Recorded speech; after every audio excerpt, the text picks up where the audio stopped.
काशी में रह करके बहुत ही विद्या ग्रहण किए, बहुत बड़े विद्वान बन गए। और जब उनकी विद्या पूरी हो गई तो घर पे वापस चले आए। घर आते ही उनका विवाह होता है, उनकी पत्नी आती है।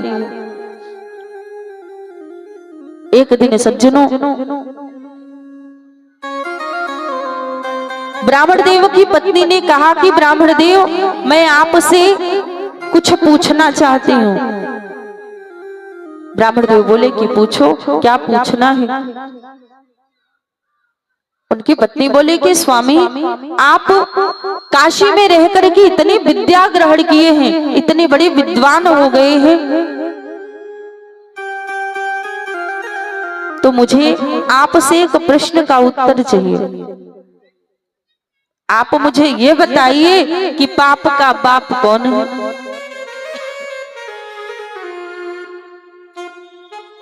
अब सज्जनों, ब्राह्मण देव ने क्या किया, सारे पुराण ग्रंथ, सारे पुस्तक खोल करके देख लिए, लेकिन इस प्रश्न का उत्तर उन्हें कहीं नहीं मिला।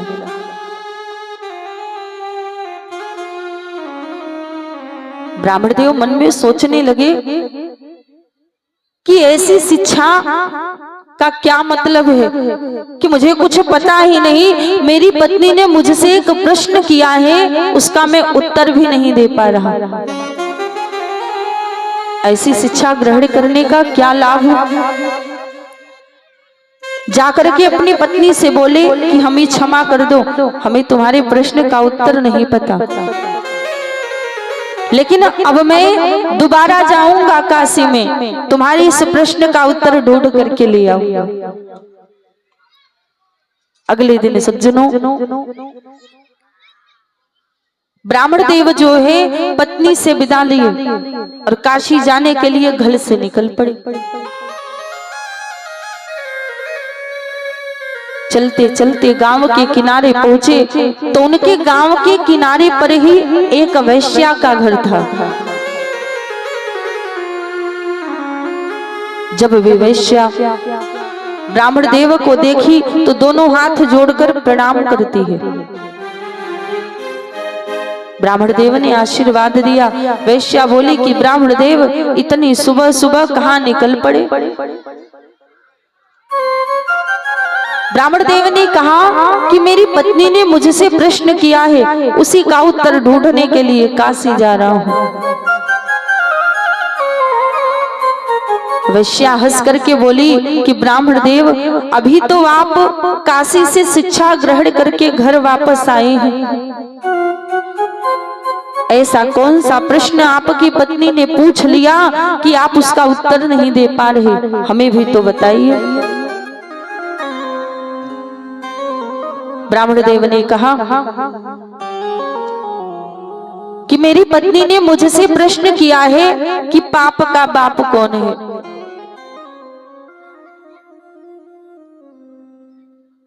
ये बात सुनकर वैश्या जोर जोर से हंसने लगी। बोले कि महाराज, आपको काशी जाने की कोई आवश्यकता नहीं है, मैं आपको यहीं पे आपके प्रश्न का उत्तर बता दूंगी। अब सज्जनों, उस दिन वैश्या बोले कि ब्राह्मण देव, आज आप घर जाइए, कल आप दोपहर में 3 बजे आइएगा, फिर मैं आपसे बताऊंगी।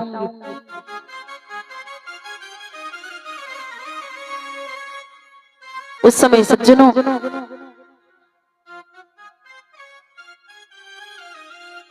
कुछ ही समय के बाद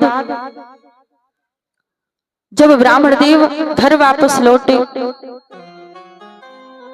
और अगले दिन दोपहर में 3 बजे वैश्या के घर गए, तब वैश्या जो है ब्राह्मण देव को 500 रुपए देकर के बोले कि महाराज, ऐसा करिए, आप कल सुबह में 8 बजे आइए,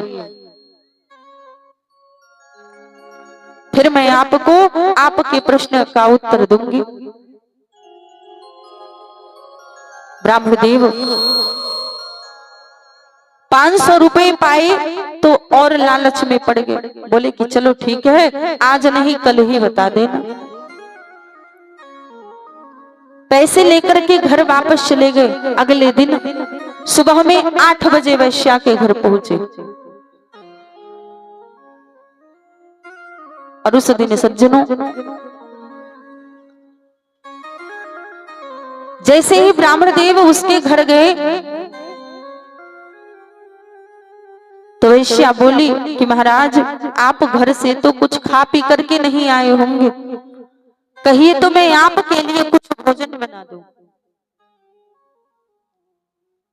और उस समय उस वैश्या ने ब्राह्मण देव को 200 रुपए दिए।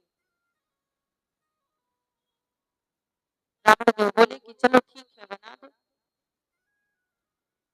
जाकर के वैश्या ने अपने हाथों से भोजन बनाया। भोजन बन करके तैयार हो गया।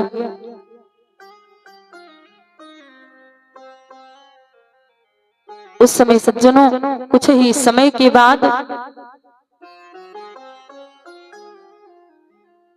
वैश्या जो है थाली में भोजन निकाल करके लाती है, ब्राह्मण देव के सामने रखी। ब्राह्मण देव को 100 रुपए देकर के बोली कि ब्राह्मण देव जिस हाथों से मैंने भोजन बनाया है, अगर आप कहिए तो उसी हाथों से मैं आपको भोजन भी खिला दूं। ब्राह्मण देव और रुपए पाए तो और लालच में पड़ गए। बोले कि चलो ठीक है अपने हाथ से ही खिला दो। उस समय सज्जनों ब्राह्मण देव जो है लालच के कारण वैश्या की हर एक बात मान रहे थे। उसके हाथ से बनाया हुआ भोजन उसके हाथ से खाने के लिए तैयार भी हो गए। जैसे ही वैश्या हाथ में भोजन उठाई ब्राह्मण देव के मुख के सामने ले गई और ब्राह्मण देव भोजन करने के लिए मुख खोले। क्यों ही सज्जनों उस वैश्या ने ब्राह्मण देव के गाल पे एक तमाचा मार दिया। ब्राह्मण देव बोले कि वैश्या ये तुमने क्या किया। वैश्या हाथ जोड़ के बोली कि ब्राह्मण देव क्या आपको अभी भी आपके प्रश्न का उत्तर नहीं मिला। ब्राह्मण देव बोले कि तुमने तो बताया ही नहीं तो मुझे पता कैसे चलेगा। वैश्या बोली कि ब्राह्मण देव अगर मैं आपको उस दिन ऐसे ही मुख से बता दी होती तो आपको कुछ समझ में नहीं आता, कुछ मालूम नहीं पड़ता, इसलिए मैंने आपके साथ ऐसा किया। 3 दिन तक आपको अपने घर पे बुलाया, पैसे का लालच दिया और आप उस लालच में भी पड़ गए। उस लालच में पड़कर मेरी हर बात मान गए। मेरे हाथ से बनाया हुआ भोजन मेरे ही हाथों से खाने के लिए तैयार हो गए। अगर हे ब्राह्मण देव आप मेरे हाथ का बनाया हुआ भोजन खा लेंगे तो आपका धर्म तो नष्ट हो जाएगा ना। लेकिन मैं आपके धर्म को नष्ट नहीं करना चाहती, इसलिए हे ब्राह्मण देव जिस लालच के कारण आप मेरी हर बात मान रहे थे वह लालच ही पाप का बाप है।